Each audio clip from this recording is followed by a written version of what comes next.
Batanes ang pinakamaliit na probinsya sa bansa na matatagpuan sa pinakahilagang parte ng Pilipinas. Taas ng hangin!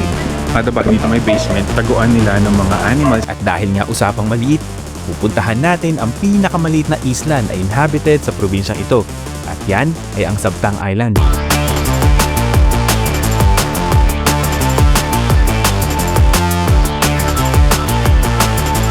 Bibisitahin natin yung mga spot na mala desktop wallpaper ang itsura. Parang nakikita sa mga desktop computer. Sikat na mga ibatan houses, isang malupit na viewpoint, at isang solid na beach na matatagpuan sa lugar na ito. 30 minutes to 45 minutes away. Depende sa alon syempre. Itsura ng bubong niya, parang yung sa House of Dakay. Pwede rin daw pa maligo dito. Matapos dito ay babalik naman tayo sa isang dinarayong pool sa parte ng Mahataw. Tulad yung daan dito, naka-Bermuda. Yung mga matatapakan is parang mga dead corals. Ito ay pinaniniwala ang nakakapagpabata sa kung sino man ang maliligo dito.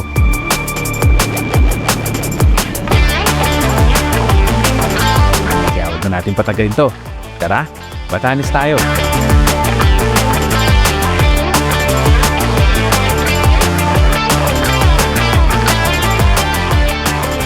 Good morning mga tropa. It's a beautiful morning. And we're here right now sa San Vicente Port. Dito kasi tayo sasakay ng boat papunta ng Sabtang, which is nandun lang sa kabila. And sabi ni Kuya Albert, it's 30 minutes away mula dito sa Batan. Dalawa yung port dito papunta ng Sabtang, isa tong San Vicente at isa yung port dun sa may malapit sa Honesty Store. So dito tayo kasi dito mas malapit yung pinag-i-stayan namin kasi yung Honesty Store is dun pa sa kabila.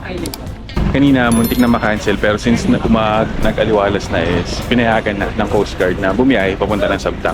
So kahit malapit siya, delix pa rin dahil nga dun sa hangin. Pero luckily, pinayagan tayong bumiyahe. So yeah, samahan nyo kami. Let's go! So yung isang port na pwedeng sakyan papunta ng Sabtang is there.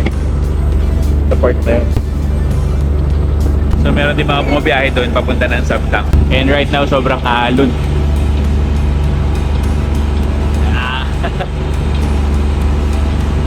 Ang lalaki talaga ng alon dito.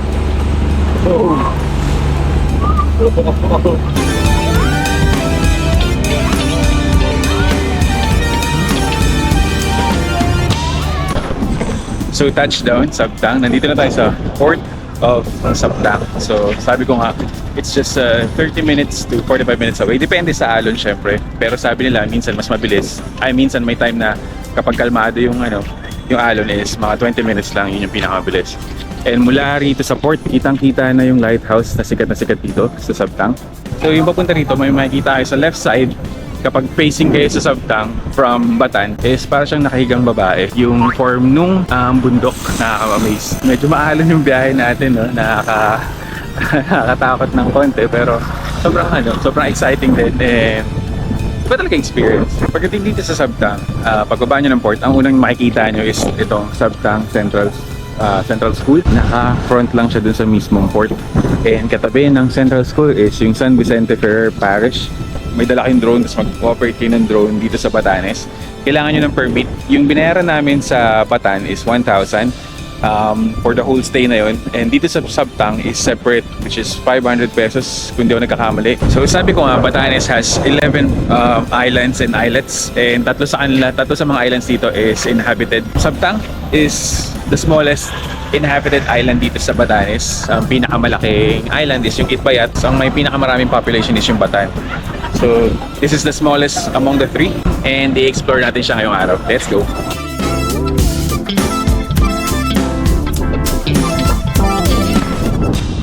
So yun, first stop natin dito sa Sabtang is pupuntahan natin yung Mayahaw Arc Stone. Ito yung parang arco ng stone dito malapit sa beach. So tinatawag din nila itong Mayahaw Beach. And grabe white sand siya. Yung pinaka-arc, eto siya. Yung parang nakikita sa mga desktop computer. This is Mayahaw Arc Stone or Mayahaw White Beach. So sabi ni Kuya, kung merong Morong Bataan, meron din daw Morong sa Batanes, which is itong part na to. Yan, part na yan. Pwede rin daw pa maligo dito. Pinapayagan din ako maligo.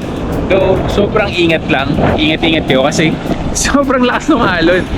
And halos lahat ng mga beach dito sa Batanes, meron daw naka-form na coral dyan banda sa gitna kung saan nagbe-break para ma-break yung alon. So pagdating dito sa bandang shore, hindi na siya ganun kalakas. Pero dun, ang lalakas ng alon dun. Pero grabe yung dagat dito. Kulay blue talaga yung tubig. So this is one of the spot na pwede puntahan dito sa Sabtang. Kaya naman daw siya ng half day or one full day bisitahin tong buong Sabtang or libutin tong buong Sabtang. So tara, puntahan pa natin yung iba.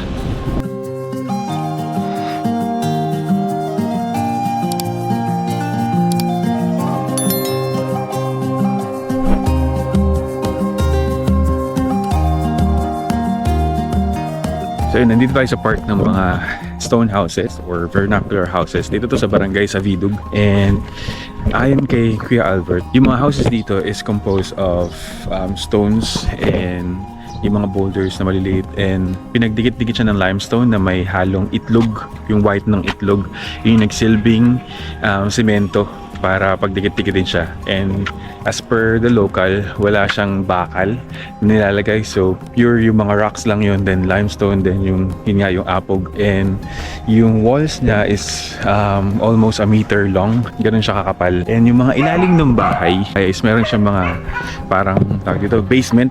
So kada bahay dito may basement. Yun yung nagsisilbing taguan nila ng mga animals kapag bumabagyo dito sa part ng Sabtang. Lagayan na rin nila ng mga pinagpalayan or yung mga crops na hina-harvest nila. Yung mga bahay dito may part na meron silang nilalagay na tali, lalo na pagka malakas yung bagyo or may parating na bagyo or ulan, kasi tinatali nila yung bubong nila para hindi ito liparin. And yung bubong syempre made of kogon, and sobrang kapal niya, so hindi siya basta-basta papasukan ng tubig. And as per the local, it will take 25 to 30 years bago siya masira, or ganun katagal yung tibay ng kogon bago siya palitan. Pero depende pa rin sa lakas ng bagyo na dadaan syempre. Yung mga walls nila dito, usually mga nakapalitada yan, or what you call this, makinis yan, or pinifinish nila yan.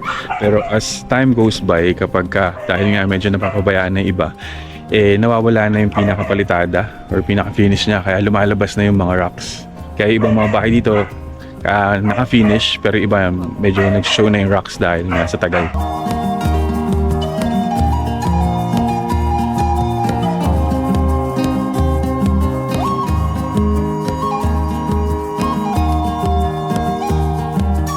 Yung ginagawa nila pagka tatalian nila is may mga hole, tapos lalagyan nila ng kahoy na ganun, then lalagyan nila ng tali papunta doon sa bubong, ganun sa kabila para hindi liparin yung mga bubong pagka bumabagyo. So yung tali niyan is ito, kadugtong doon sa kabila, tali yan doon sa taas. Dahil nga malapit sa bagyo itong lugar na to, kailangan nilang gawin yun para hindi liparin yung bubong.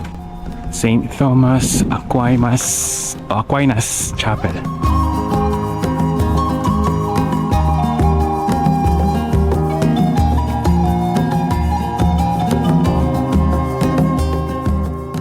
Ito yung isa sa mga example ng ilalim or yung mga basement ng mga bahay dito. So far ngayon, puro mga sirang gamit na lang yun nandito.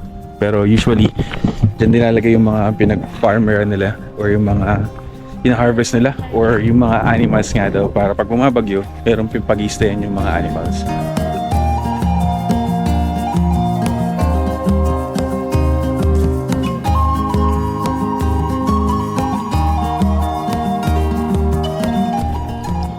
So, tinatry ko i-recreate tong photo na to dito kasi alam ko dito to tinake. Pero nung pinakita ko siya kay Kuya Albert, doon pala siya sa Chavayan. So, hindi siya dito.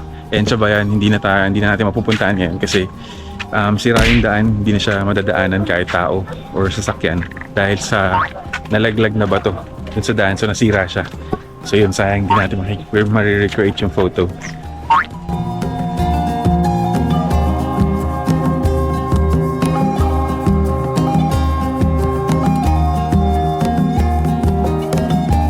Next up is Chamantad Viewpoint. So ito, bababayin natin siya.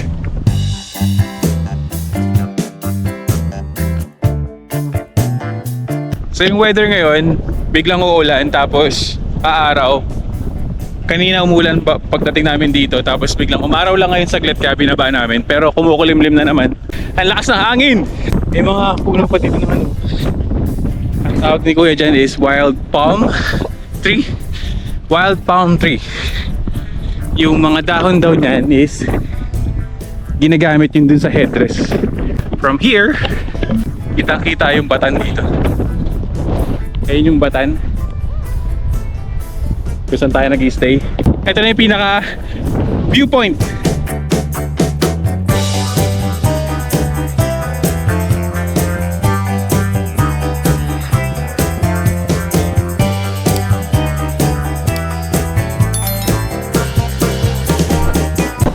So yun, nandito tayo sa Wakai Beach.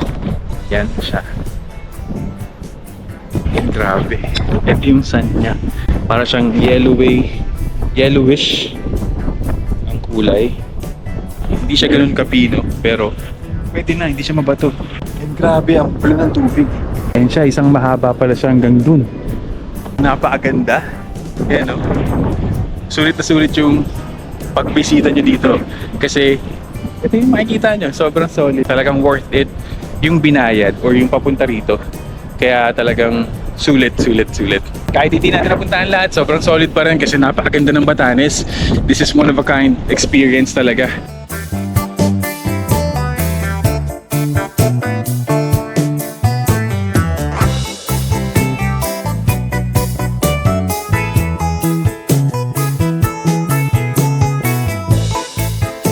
So yun, mga 20 minutes to 30 minutes away from dun sa transient na nakuha namin sa may Casa Domingo, mararating na tong Fountain of Youth na isa sa mga puntahan dito sa Batanes.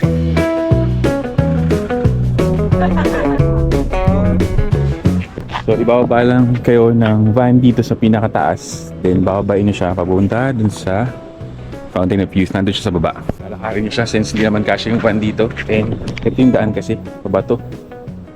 Fountain of Youth, isa nga siya sa mga puntahan dito sa Batanes. And legend says na kapag naligo ka dito is babata ka. And kung mapapansin nyo, yung mga coconut trees dito, halos lahat ng coconut trees is parang mga putol-putol or natanggal yung mga tangkay nila. Kuya Albert says yesterday na dahil to sa nagdaang bagyo last year. So right now, nagre-recover pa no? May mga putol-putol na puno ng nyog. And yung mga dahon talagang kulang talaga. And dahil nga nasa northernmost tong probinsya na to ng Pilipinas, talagang daanan siya ng bagyo.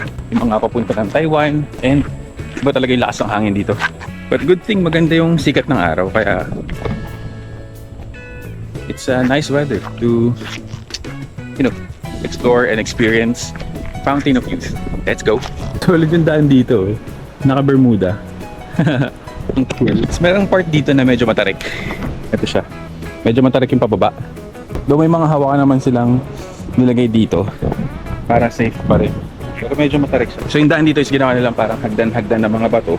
Pero medyo malumot, so ingat pa rin kayo kasi medyo madulas siya. So yung feels niya para kang bumaba sa pag nag-canyoneering guys sa Cebu, parang ganun yung pababa. Ayan siya. Pataas. And dun, zigzag.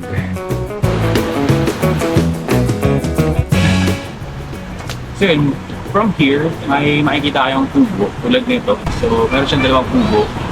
And meron siyang CR. Feeling ko hindi naman ganun karami yung tao na pupunta rito, dahil na pag weekdays. Yan. Tapos may lamesa dito sa gitna. Then pabilog na upuan. And from here, ito yung isang kubo. Sa kabila yung isa. Then yung information sa unahan dito, pagbaba ng hagdanan, nandun yung information. And ito na yung pool, or yung tinatawag nilang Fountain of Youth. Ito. Napupuno siya ng coconut trees. Sobrang tahimik. Ang maririnig nyo lang is yung ragasaan ng tubig dito sa river na pumupunta doon sa dagat. Siyempre, sabay na rin yung ingay ng pagaspas ng alon. One of the good thing about this place is that mula dun sa pool, kitang-kita yung Mount Iraya. Ito. This is the Mount Iraya.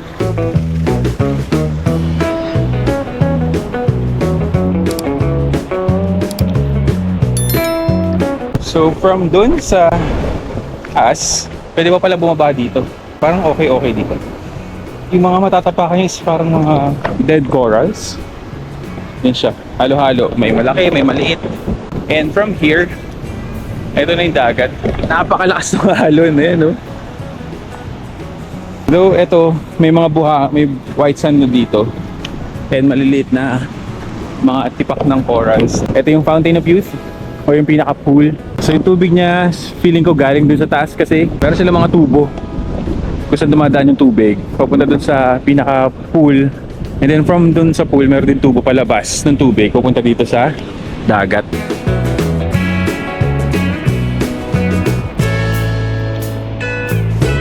As per Nanay Mary, yung Fountain of Youth na name is derived from the legend na galing na siya sa mga sinaunang tao. And yung water is galing dun sa taas. Yun nga, galing dito sa ilalim ni Mama Mary and ni Mama Mary. Papunta dito. And same yung tubig na napupunta dun. And sabi nga ni Nanay Mary, water it's a healing water. Kung may mga sakit-sakit daw, pwedeng ligo dito and gumagaling. So those are the local stories. The site is pretty cool. The site is pretty cool. Napakaganda. Kung buo siguro itong mga to, mas dagdag sa ganda. Pero ang view nyo dito, pag nandun kayo sa pinaka pool, is yung Mount Iraya at yung magandang tubig dito sa Batanes.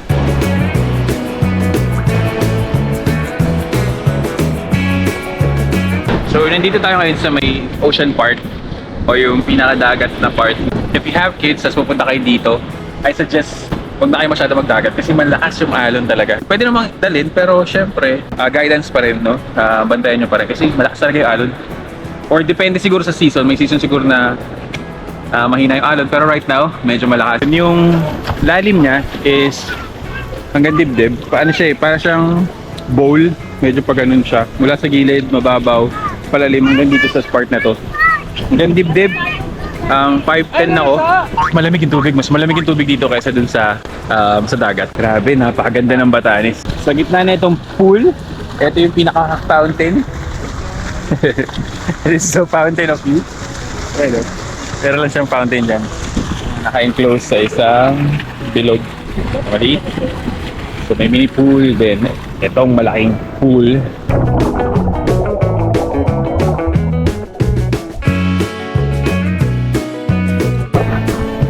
So, tapos na kami dito sa Fountain of Youth. So, babalik kami ng transient or sa kami nag-stay na bahay. And by the way, pag punta pala kayo dito, mas maganda na mamalingke na kayo or bumili na kayo ng pagkain nyo. Kasi wala nang bilihan dito banda sa site na to. And dito, wala rin palang trash can. So, kung pupunta kayo dito, magdala kayo ng plastic para sa mga basura nyo. Kasi kung ano yung dinala nyo dito, dadala nyo rin balik. Practice clay go pag nandito kayo. Grabe yung view dito. What's that? Ito yung part na may puro Bermuda na daanan nyo. Grabe yung view.